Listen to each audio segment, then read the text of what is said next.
que a partir del 11 de mayo, y entre el 11 de mayo y el 25 de mayo, nosotros vamos a extender el aislamiento preventivo obligatorio. Ay, no puede ser. El aislamiento obligatorio lo extendieron otra vez. Yo necesito trabajar.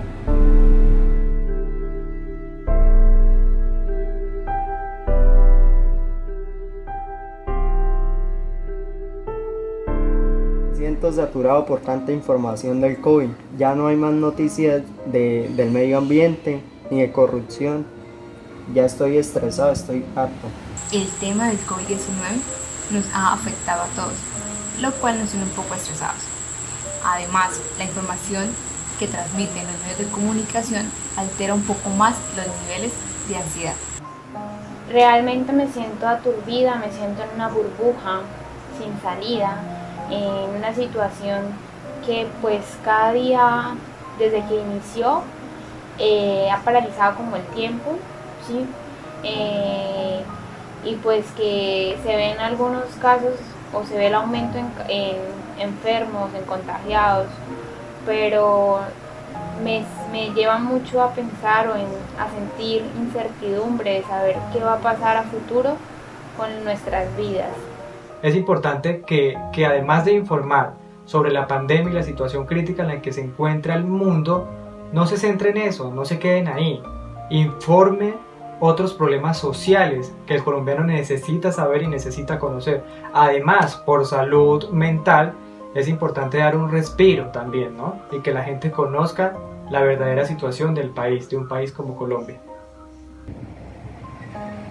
Buenas y malas decisiones en el ámbito de la comunicación política hemos visto durante la gestión de la crisis del COVID-19 en el país, la más grave que ha vivido la humanidad desde la Segunda Guerra Mundial.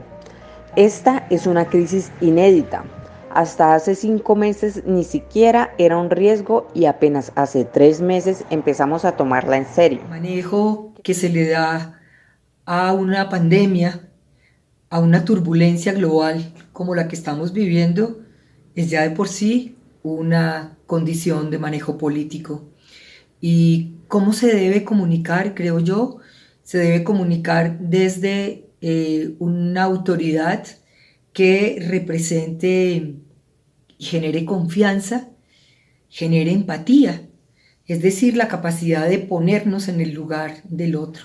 Qué difícil ser gobernante en tiempos de coronavirus, tomar las decisiones correctas, en los tiempos precisos, priorizar la vida y ver cómo se hacen para que las consecuencias económicas no terminen siendo más letales que ese virus raro que ahoga literalmente al mundo. Si uno se elige alcalde y tú sabes que vas a tener que responder por la seguridad y por la movilidad y por los trancones y por los parques y por las obras, pero por las muertes a una escala masiva frente a una cosa que no sabes. Sí, este es un monstruo al que hay que tenerle mucho respeto, ¿sabes? La opinión pública vive expectante a estas decisiones que toman diariamente sus gobernantes. Además, los entes de control también los tienen bajo la mira. A hoy son más de 38.000 contratos que están siendo investigados en diferentes regiones del país. La Fiscalía, la Procuraduría y la Contraloría han iniciado acciones contra estos mandatarios que presuntamente se aprovecharon de este estado de emergencia. Hoy iniciamos una serie de trabajos inéditos dentro de la historia institucional de este país. La pandemia requiere humildad para reconocer las equivocaciones y empatizar con la ciudadanía. Las crisis son la verdadera prueba de un liderazgo, narra Andrés Llanos Cardona, docente universitario y experto en comunicación política. Considero que ha hecho falta un proceso de democratización de la toma de decisión en donde la presidencia de la República, no solo con sus ministros, asesores, sino con los 32 gobernadores de Colombia, puedan desarrollar acciones conjuntas o democratizar de alguna u otra forma la ejecución o toma de decisiones de acciones puntuales que determinen el accionar en las regiones, en los municipios, en el marco de esta contingencia. La comunicación tiene un rol fundamental en la gestión de la crisis por parte de los gobiernos. Se convierte en el puente entre ciudadanos y administraciones. De una buena comunicación depende el respaldo de las medidas, el acatamiento de las mismas, la credibilidad de los gobiernos y en este momento incluso la salud de los ciudadanos. Creo que la mejor forma de comunicar en épocas del coronavirus se divide en dos partes. La primera es información general sobre lo básico, que creo que hasta ahora se ha hecho de la mejor manera, sobre todas las medidas de salubridad.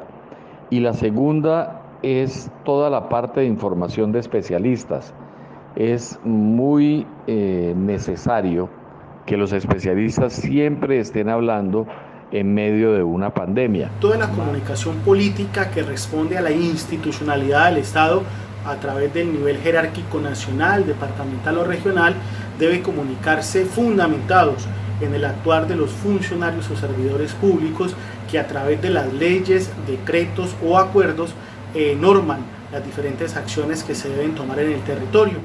La abundante información que circula sobre el COVID-19 y los hechos asociados a él, sumada a la creciente marea de falsas noticias y notas a medias verdades en las redes sociales, han favorecido a gobernantes y autócratas que ocultan, falsean o manipulan información para evitar ser sujetos de controversia. La Silla Vacía es uno de los pocos medios de comunicación que existen en Colombia dedicados a chequear y verificar las noticias en redes sociales. Digamos, La Silla es el único medio certificado en el país como uno de los medios que hace fact-checking en el mundo y pues digamos nuestra tarea es hacer detector de mentiras todo el tiempo. Si ustedes entran ahorita al home de La Silla van a ver al menos 2 detectores de mentiras diarios. Contamos, por ejemplo, hemos hecho videos entre toda la redacción contando como mentiras, detectamos una cadena toda conspirativa que decía que China era la que había mandado el virus al mundo y que se estaba beneficiando económicamente, bueno, como que todo eso es un trabajo como que, eso, digamos, de eso se encarga La Silla. Hoy en día a través de los influencers se ve que tienen un alcance igual o mayor que medios de comunicación masivos como incluso canales de televisión nacionales.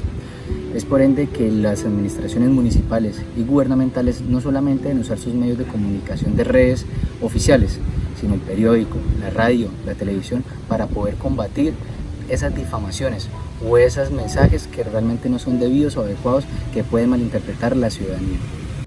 En esta situación, los medios y los periodistas están entregados para hacer un esfuerzo informativo y personal extra. El coronavirus los obligó a informar en condiciones insólitas, redacciones desde las casas de los reporteros, entrevistas vía Zoom o por teléfono, el pulseo con las autoridades para obtener datos sobre la manera en que invierten el dinero de la emergencia y con la presión que implica la dramática caída de la pauta publicitaria.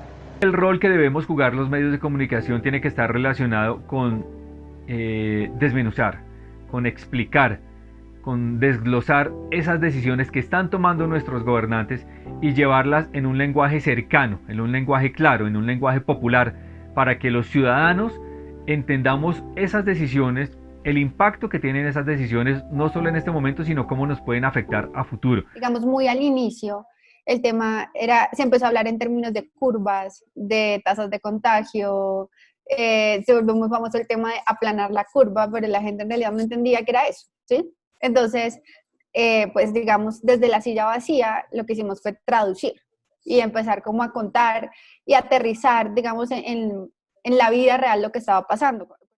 Cada crisis es muy distinta, con profundidades, efectos, daños y cierres diferentes. Sin embargo, existen unas claves para tener en cuenta a la hora de comunicar durante una crisis como lo que enfrentamos en estos días.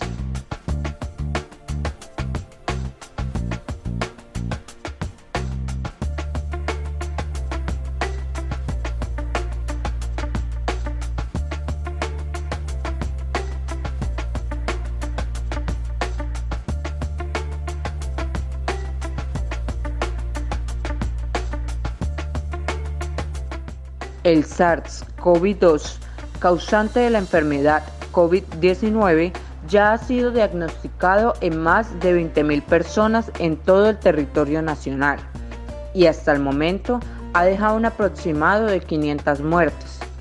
En manos de los gobernantes están las decisiones más trascendentales para evitar el masivo contagio.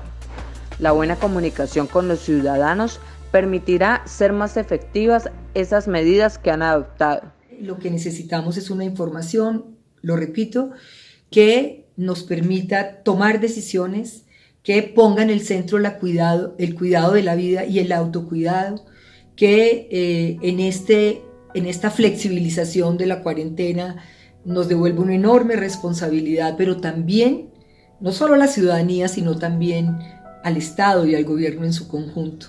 Desde un punto de vista personal, yo diría que falta una comunicación en viceversa, porque ahorita está verticalmente desde los entes nacionales hacia las entidades y administraciones municipales y departamentales y allí hacia las comunidades. Y debe ser todo lo contrario. Primero debemos escuchar las comunidades, las necesidades sentidas de cada uno de ellos y tal vez las opiniones y recomendaciones que nos puedan dar para combatir el coronavirus y así elevar todas estas peticiones hacia el gobierno nacional para sacar decretos y resoluciones que sean más equitativas para todos y que en lo posible sean más aterrizadas a las comunidades.